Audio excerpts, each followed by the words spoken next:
waa galabnimo talaada taariikhduna ay ku beegan tahay 1 bisha June sanada 2021 ku soo dhawaada warka galabnimo ee shabakada Sirta Media.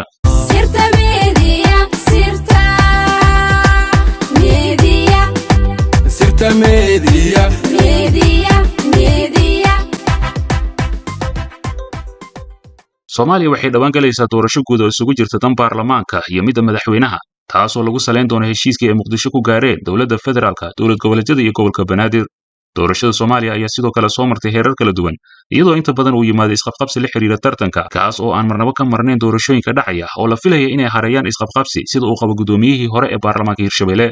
Sheekh Cusmaan Barre Maxamed oo la hadlay idaacadda Mustaqbal ee magaalada Muqdisho ayaa shaaca ka qaaday in dooda ugu badan ay ka timaado soo xulista xildhibaanada labada gole isagoo oo sabab uga dhigay in tartan adag ay wada galayaan musharaxiin la wata iyo kuwa kale oo xildoona waxa uu xusay in isqabqabsiga doorashadu uu hadda bilow yahay lana filayo in si aad ah la isugu qabto soo xulista xildhibaanada oo dhinacyada saameynta leh uu mid walba isku dayay in uu xildhibaano soo saarto isqabqabsiga kama marna doorashooyinka si gaar ah golayaasha shacabka iyo aqalka sare dawladda dhankeeda waxa ay wadataa musharax ay doonaysa in loo doorto halka uu la tartamayo shakhsi kale oo kursigaasi damacsan balse waxa loo baahan yahay in lagu kala saaro wax u qabashada dadka ay matalaan ayuu yiri gudoomiye Barre sidoo kale waxa uu fariin adag u diray hogaamiyaasha maamul goboleedyada isagoo uu sheegay in waajibka koowaad uu iyaga saaran yahay loogana baahan yahay cadaalad waajibaadka ugu horeeya waxa uu saaran yahay madaxda dawlad goboleedyada oo gudbinaya liiska magacyada musharaxiinta senatarada aqalka sare ilaa iyo 5 ruux waa in uu diyaariyaa kuna soo xusha saameynta ummadda uu ku dhaxleeyahay si doorashada aanay u noqon mid laba ruux lagu kala xulanayo ayuu mar kale hadalkiisa sii raaciyay hadalkan ayaa ku soo aadaya iyadoo si rasmi ah toddobaadyada soo socday u bilaaban doonaan doorashooyinka guud ee Soomaaliya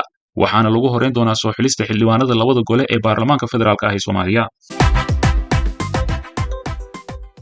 magaalada Muqdisho waxa ka dhacay kulan ay isugu yimaadeen siyaasiyiinta ugu miisaanka culus ee ka soo jeeda deegaanada maamulka Koonfur Galbeed ee Soomaaliya kuwaas oo qaarkood sanadihii la soo dhaafay siyaasaddu ay kala geysay kulankaas oo ahaa qada sharaf uu sameeyay gudoomiyihii hore ee golaha shacbiga Soomaaliya Maxamed Sheekh Cusmaan Jabaari waxa ka soo qayb galay madaxweynaha Koonfur Galbeed Cabdicasiis Laftagareen gudoomiyaha golaha shacbiga ee waqtigu ka dhamaaday Maxamed Mursal Sheekh Cabdiraxmaan madaxweynihii hore ee Koonfur Galbeed Shariif Xasan Sheekh Aadan gudoomiyihii hore ee baarlamaanka Soomaaliya xildhibaan Aadan Maxamed Nuur Madoobe iyo mas'uuliyiin kale xogta aan ka helnay kulankaas ayaa waxa ay sheegaysaa in siyaasiyiintan ay ka wada hadleen arrimaha siyaasadda guud ee dalka masiirka deegaanada ay ka soo jeedaan iyo sidii madmadowga siyaasadeed ee dhexdooda meesha looga saari lahaa marxaladda hadda lagu jirana loogu gudbi lahaa isku duubni iyo midnimo dhexdooda ah siyaasiga Cabdiraxmaan Cabdishakuur Warsame oo qoraal kooban ugu falceliyay kulankaas ayaa waxa uu yiri waxaan bogaadinayaa kulamada wada hadal iyo wada tashi ee hoggaanka siyaasiyiinta Koonfur Galbeed waxaad moodaa in dalkii marxalad cusub uu galay kadib markii uu Itaal beelay maamulkii caburinta iyo ismaqooniska inta badan siyaasiyiinta reer Koonfur Galbeed ee isku yimid waxay siyaasaddu ku kala tageen 4 sano oo xukunka hay madaxweynaha muddaxileedkiisu dhamaaday Maxamed Cabdullaahi Farmaajo iyaga oo laba isugu qabtay siyaasadda Maxamed Sheekh Cusmaan Jabaari oo gobasho kulankan dhigay ayaa 4 sano ka hor waxa loo doortay gudoomiyaha golaha shacbiga Soomaaliya balse sanad kadib waxa uu ku baxay dagaal siyaasadeed oo ka soo wajahay madaxtooyada waxaana lagu bedelay gudoomiyaha hadda waqtigu ka dhamaaday Maxamed Mursal Sheekh Cabdiraxmaan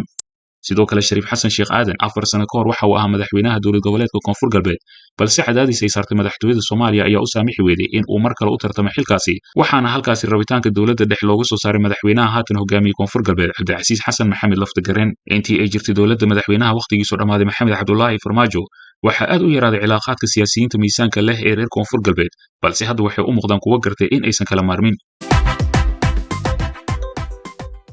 ra'iisul wasaaraha xukuumadda xilgaarsiinta Maxamed Xuseen Roble ayaa shalay amar uu soo saaray awoodda kaga qaaday dhammaan wasaaradaha xukuumaddiisa inta lagu guda jiro waqtiga kala guurka ah ee dalku ku jiro Roble ayaa warqadiisa ku cadeeyay in go'aankan uu fududeynayo wada shaqaynta iyo isla xisaabtanka laamaha dawladda si xafiiska ra'iisul wasaaraha xukuumadda Soomaaliya oo la socdo howlaha la qabanayo go'aankan ka soo baxay xafiiska ra'iisul wasaaraha ayaa yimid kadib markii ay magacaawis sameeyeen qaar ka tirsan wasaaradaha xukuumaddiisa taasoo keentay in 26 bishii May uu Roble soo saaray amar lagu yareynayo awoodaha wasiirada muddada kala guurka ah wasiirada magacaawista sameeyay waxa kamid ah wasiirka wasaaradda arrimaha gudaha xukuumadda xilgaarsiinta mudane Mukhtaar Xuseen Afrax kaasoo magacaabay agaasimo waaxid cusub oo haatan wixii ka dambeeyay ka howlgali doona wasaaraddaasi wareegtada oo ku taariikhaysan 24 bishii May ayaa waxa agaasimaha waaxda xalinta khilaafaadka iyo dib u heshiisiinta loogu magacaabay Cabdiraxmaan Xaashi Faarax halka Muuse Abshir Cabdi isagana loo magacaabay agaasimaha waaxda dhaqanka iyo arrimaha bulshada sidoo kale isla dikreetadan ayaa waxa agaasimaha waaxda xiriirka warfaafinta wasaaradda arrimaha gudaha loogu magacaabay Abshir Macalin Maxamed halka isna Xanafi Cabdi Cali loo dhiibay xilka agaasimaha waaxda hay'adaha aan dawliga ahayn ee NGO-yada dhanka kale wasiirka amniga Xasan Xundubey Jimcaale ayaa isagana afayeen cusub u magacaabay wasaaraddiisa waxaana wareegto ka soo baxday xafiiskiisa loo magacaabay Cabdi Kaamil Macalin Shukri in uu noqdo afayeenka wasaaradda amniga magacaabista uu sameeyey Xundubey ayaa waxa ay soo baxday 24kii bishii May 2 maalmood ka hor inta uusan roob la qaadanin go'aanka lagu yareynayo awoodaha wasaaradaha xukuumadda maadaama uu dalku ku jiro waqti kala guura oo ay suurtagal tahay in wasiir kasta uu ka faa'iideysto ra'iisul wasaare Maxamed Xuseen Roble ayaa u muuqday inuu isticmaalayo awoodda uu ku helay cadaadiska xubnaha mucaaradka iyo qaar ka mid ah maamul goboleedyada ay saareen madaxweynaha muddaxileedkiisu dhammaaday taasoo ugu dambeyntii keentay in la siiyo awoodda uu ku maamulayo doorashada iyo midda guud ee amniga Soomaaliya markan waa xubintii ra'yiga dadweynaha iyo shakhsiyaadka maanta nasiibka u yeeshay in aan codadkooda baahino haddaba haddii aad xiisaynaysa inaad ra'yigaaga dadweynaha la wadaagto inoogu soo dir fariin codeedkaaga WhatsApp-ka shaashada kaaga muuqda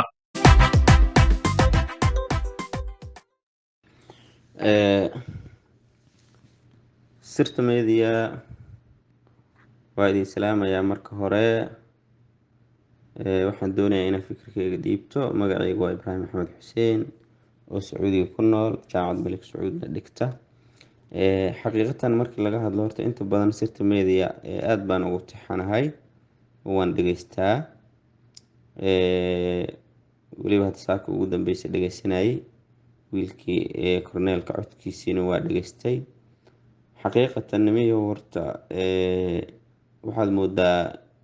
gaariga inuu hal dhinac ka raran yahay oo markii laisku soo duubo iyo ujeedkiina oo dhan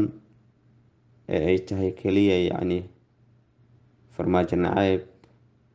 wax kaloo ani hadda ii muuqdo ma jirto siyaasaddu way xumaan kartaa wax walba wax bay noqon karaan laakiin waxa dhabtahay ii muuqda waxa weeye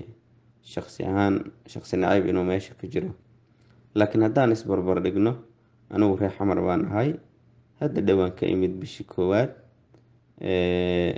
waa dhex joogi jiray waagi Sheekh Shariif Xasan Sheekh kulli doorashooyinka markay dhacayeen haddii aan kasoo qaado Xasan Sheekh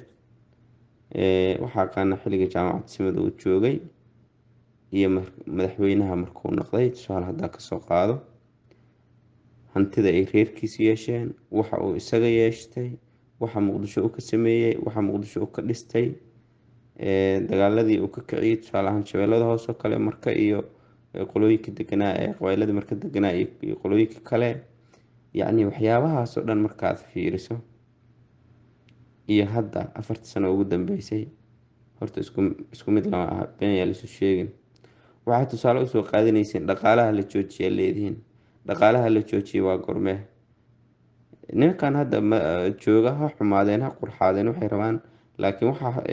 waxaan ognahay bisha hadda ugu dambeysay Abriil mushaharka in la qaatay 4 sano madaxweynahan waa dhamaatay dhaqaale jooji ama ha joojin haddii mushaharka waa la haystaa waagi Xasan mushahar ma la qaadan jiray maya dad badan oo saaxiibada iyo ehelkayga ahaan ugu tirsboor iga deysan jiray waa xasuustaa macallin iskuul ahaa markaas haddana ayaga wax ka deensadaa marka xaqiiqada in loo soo laabtaa fiican midda kale farmaajo muxuu dhistay waa inaan isweydiinaa 4 sano madaxweyne ahaa muxuu hanti uu samaystay oo loo jeedaa isaga ama qoyskiisa ama familkiisa ama walaalihiisa ama wax nothing waxba ma jiro okay marka ka soo noqono kadib Muqdisho maxaa laga dhisay Muqdisho wax badan laga dhisay meelo badan oo magaalada Muqdisho kamid ah oo la dhisay ayaa jirto oo Xasan dhisi karo uusan dhisin waxaa jira Muqdisho inay heshay matalaad oo Xasan ay ka weyday oo Muqdisho u dhashay oo Sheekh Shariif ay ka weysay oo ay farmaajo ka heshay oo soo dhalanin midda kale waxaad soo qaadatiin mar walba yacni qalbi dhagax iyo sheekadiisa iyo maxaa ku yiraahdaa hebelow qalbi dhagax yaa dhiibay qalbi dhagax ciidana dhiibay sanbaloolsha ugu horeeyay madaxweyne farmaajo oo laga sokeeyay fulin baa meesha joogtay xukuumadda meesha joogtay xukuumaddiina waa tii Xasan Cali Khayre uu ku dheelayay oo asaga khiyaano galayay oo oona la argagaxisay in laga dhigo asaga uu lahaa waxyaabahaas oo dhan waxa uu ka shaqeeyay ahayd oo la rabay in kaarka farmaajo yacni lagu madmadoobay ama lagu tirtiro wax kalena may ahayn laakiin waxba kama faa'iidin midda kale doorashooyinka madaxweynaha 2 sano isaga kuma darsanin qolo baarlamaana ku dartay adduunkana aqlabiyad buu ku shaqeeyaa dad xamar ayaga isu sheegay inay leeyihiin ee aqlabiyadii diiday oo ka hor yimid oo waxay inay burburiyaan isku dayeen oo meesha inay dagaalka kiciyaan isku dayeen oo ay dadka ku qaxiyaan isku dayeen, laakiin alxamdulilah hadda waxaasoo dhan waa laga soo gudbay. Farmaajo aada dacwo lasoo taagaa ka maqlay. Haddii farmaajo dacwo la taagayo sheekh shariif oo ciyaalkii uu daynuunayo ku daadiyey maa laga soo taago. xasan sheekh maxamuud oo gabdhihii sacuudi ka gatay maa laga soo taago. markii farmaajo oo kuwii xabsiyada ku jiray oo xabsigii libiya iyo xabsiga etoobiya iyo iiraan iyo meel kasta kasoo furayay, markii maxkamadda la taagayo maa nimanka maxkamadda lasoo taago. ilmihii daynuun ay ku dhammaadeen aawo, gabdhihii sacuudiga laga gatay aawo, wixii oo dhan meey. in laisweydiiyaa fiican, in la xishoodaa fiican. reesirta media haddaad tihiin xaqiiqadan laisu sheegaa fiican runtii. marka aada baa idiin salaamaya. kolley ma umaleynayo inaad soo gudbinaysaan codkayge.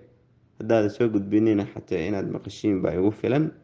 laakiin dadka isku ra'yimaha ogaada. anugu hadda farmaajo isu qabiil manihi, wax maanta isu sheegno ma jirto. daarood ahaan xataa iskama soo galno. saas ay tahay laakiin waxaan aaminsanahay inuu ka fiicnaa madaxweyneyaashii ka horeysay ee sheekh shariif iyo xasan sheekh kala ahaa xagga waxqabadka. markii la yidhaahdo aada iyo aada buu ugu fiicnaa, aada iyo aad buu ugu fiicnaa. meelo uu ku qaldanaa karaa qofka, yacni qofaan qalad gelaynin ma jirto. siyaasi kastaa qaldan, dana gaara yeelan karaan, laakiin isagaa ka dhowaa ka fiicnaa. aniga maanta haddii doorasho dhacdo oo isagu soo noqdo shaqooyin cusub inay arday dad badan heli doonaan baa aaminsanahay. laakiin group hadduu imaado waxa waaye wixii dhanba wax guruubeysan waxay naqanayaan block ah. aada idin salaamaya sirta media. waadna ku mahadsantihiin inaad aaraada aruurisaan.